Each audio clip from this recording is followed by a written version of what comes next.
네, 오늘의 정치권 이슈들을 살펴보겠습니다. 김형주 전 의원, 정호김 전 의원 두 분 모셨습니다. 안녕하세요. 안녕하십니까? 안녕하세요. 북한의 개성공단 남북공동연락사무소 폭파 이후에 그리고 개성공단 내 북한군을 전개하는 그런 움직임까지 이후에는 조금 잠잠한 가운데 이제는 우리 내부에서 대북 정책을 어떻게 해야 되는지 이걸 전환해야 된다 이런 목소리들도 있고요. 굉장히 그 수위가 굉장히 다양하게 목소리들이 나오고 있습니다. 일단은 지금 상황에 대한 전반적인 진단이라고 할까요? 김형주 의원께 먼저 여쭤보겠습니다. 네, 우선은 그 윤도한 소통 수석이 얘기한 것처럼 여러 가지 북한의 어떤 현재 입장이라는 것은 우리가 충분히 생각해 볼 수 있죠. 여러 가지 코로나라든지 경제, 대북 제재로 인한 여러 가지 내부 술렁임 이런 것들이 이와 같은 거친 행동을 오는데 지금은 말하자면 우리 특사 문제를 공개했다든지 또 그것도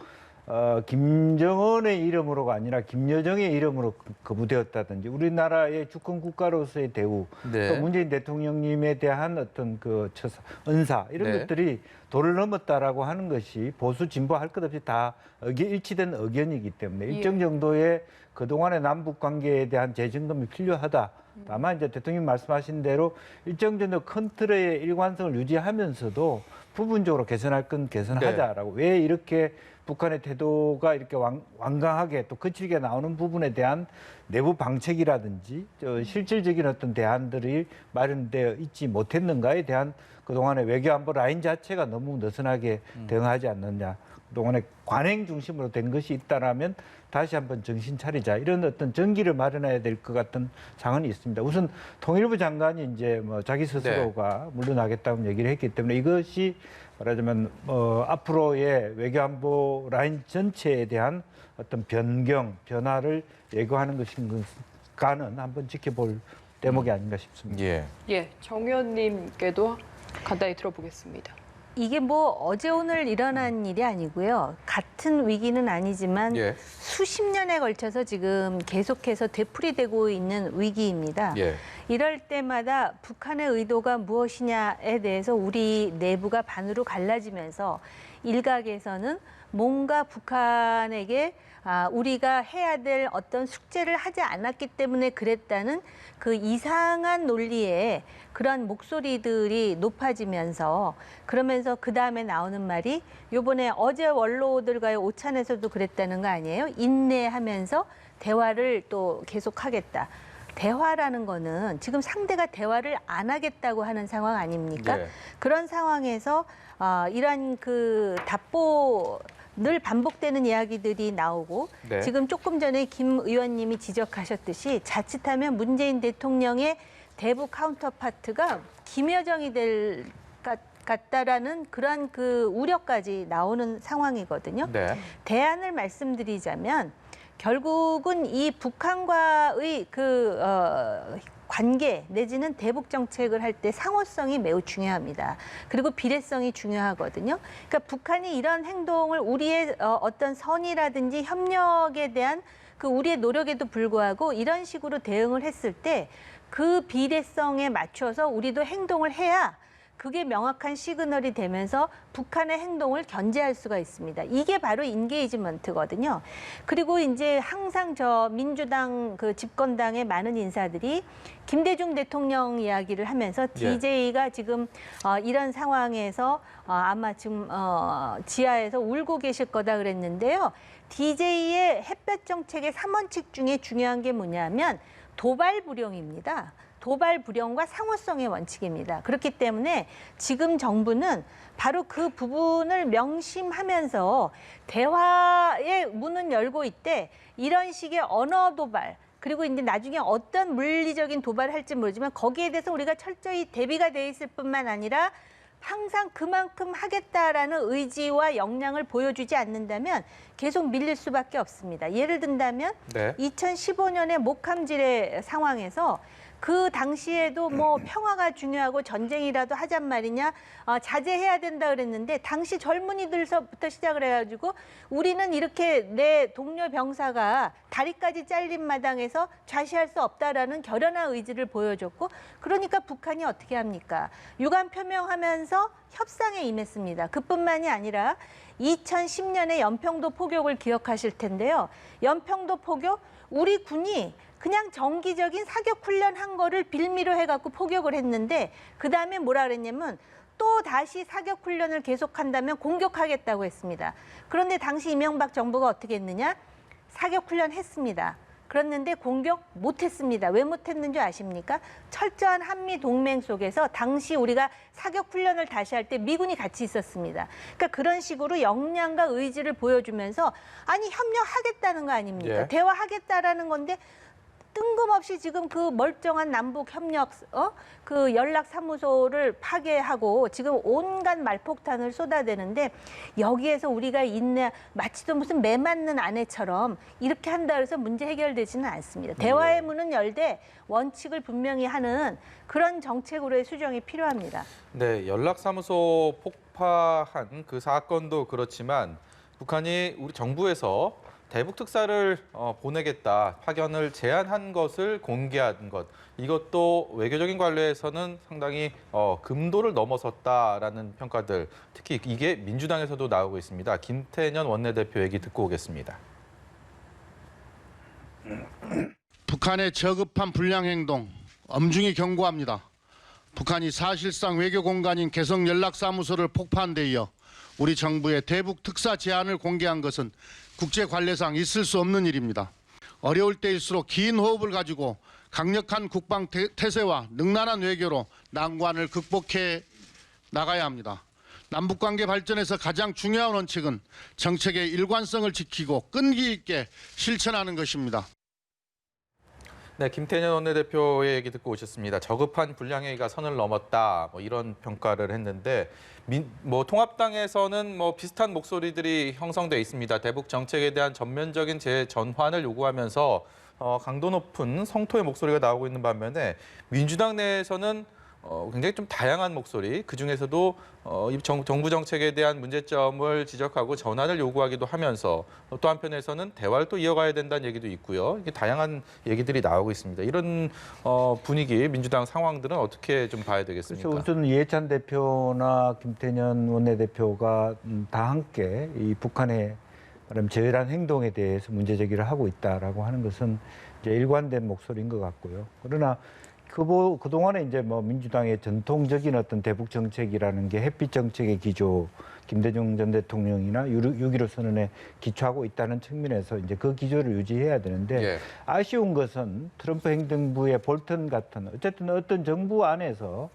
말하자면 비둘기파와 매파가 서로 말하자면 내부적인 토론을 하는 어떤 긴장관계를 형성할 수 있어야 되는데, 예. 현재 지금 아쉬운 것은 다 비둘기파만 있기 때문에 네. 상대방이 이렇게 강하게 푸시했을 때 다른 대안을 갖기가 쉽지 않다라는 측면. 그런 면에서 다소 늦은 감이 있더라도 이 정부에서 너무 지나치게 말하자면 북을 정상적인 파트너로 생각해 왔다라는 측면, 또 말하면 평화 햇볕 정책 기조만 유일한 대안이라는 측면에서 그렇지 않을 수 있다라는 시그널을 보내줄 수 있는, 보일 수 있는 그런 태세, 그것은 큰 틀에서의 큰 전환은 아니더라도 인사 라인의 교체라든지 그런 것을 통해서 말하자면 어떤 대통령께서 어제 만난 원로들은 주로 햇볕 정책 관련된 원로, 임동원부터 해가지고 정세현 예. 장관부터 그런 분이라면 전직 장군이라든지 또 말하자면 군인들 출신 중에서 아주 대북 강경론을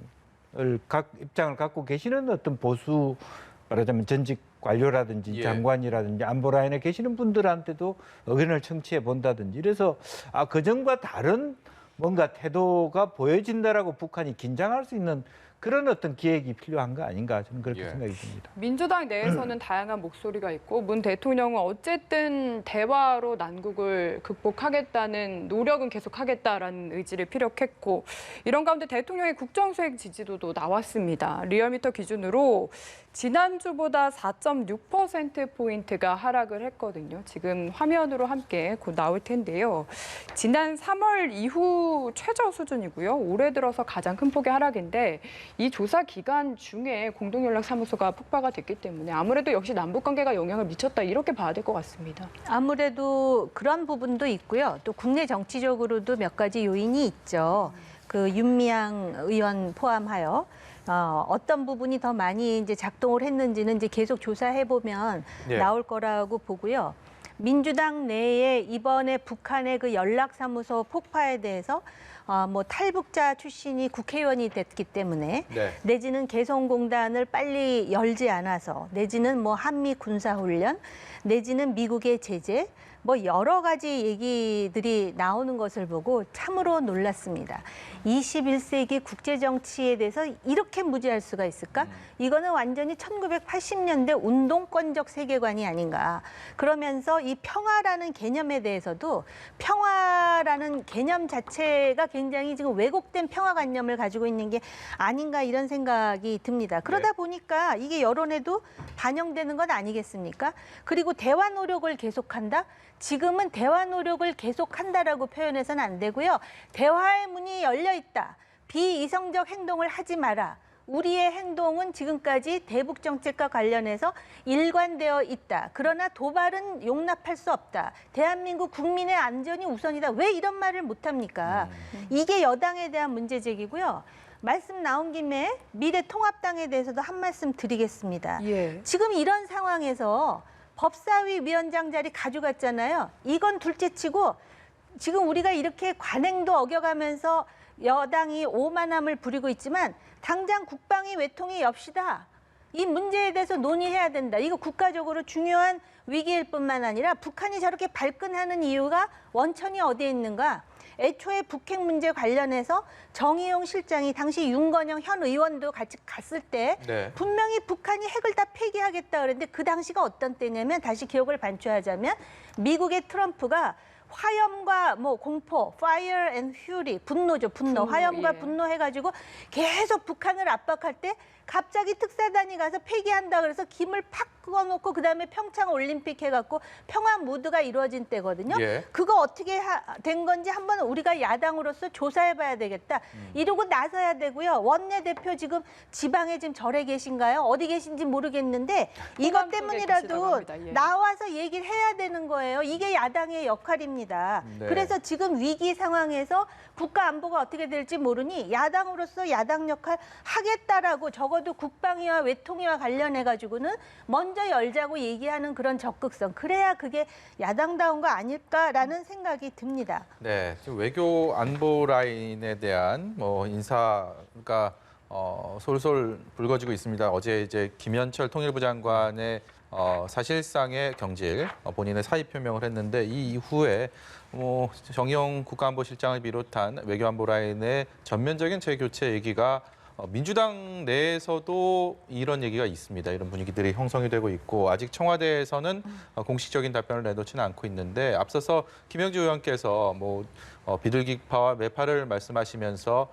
좀 교체의 필요성을 언급을 하셨습니다. 실제로 하마평에 올라 있는 뭐 임종석 전 실장이나 뭐 우상호 의원도 그렇고요, 송영길 의원도 그렇고 여러 이름들이 오르내리고 있는데 현실화 가능성은 어떻다고 보십니까? 저는 우선 그런 분들이 과연 그 통일부 장관이나 외교안보 라인에 들어온다고 해서 남북 관계가 갑자기 가까워질 것이냐.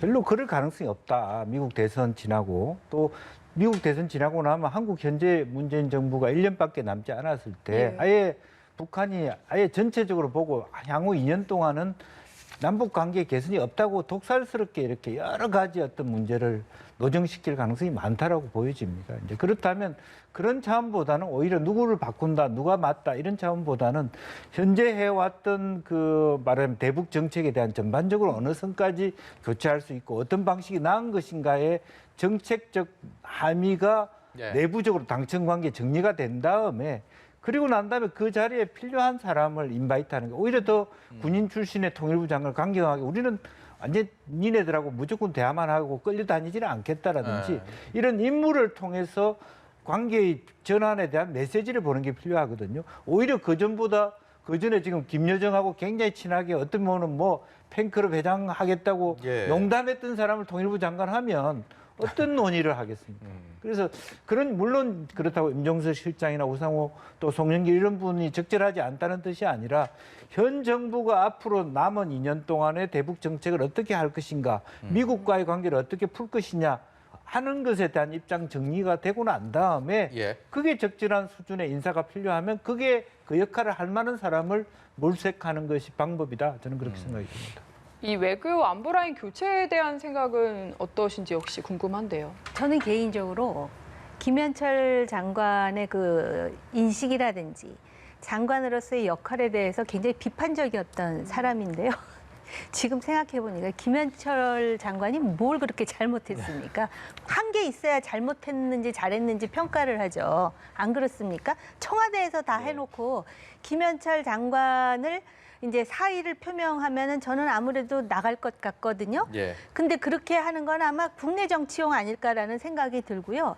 진짜 뭐 모르겠습니다. 당의 핵심 인사인 임종석 전 의원 외에 누군가가 한다 하더라도 지금 기본적인 문제는 이 정부는 애초부터 하고 싶은 거예요. 524 조처도 다 풀고 싶고 개성공단 금강산 해가지고 뭐 캐시가 들어가든 어찌됐든 남북 협력의 이름으로 하고 싶은데 지금 제일 큰 문제가 바로 북핵 문제예요. 우리가 지금 북한 핵을 머리에 이고 있거든요. 예. 그 대부분의 국민이 그걸 알고 있고 전 세계가 북한이 핵을 가지는 것이 단순히 대한민국의 안보뿐만 아니라 국제적인 NPT 체제에 어떤 위협을 준다는 걸 알고 있기 때문에 예.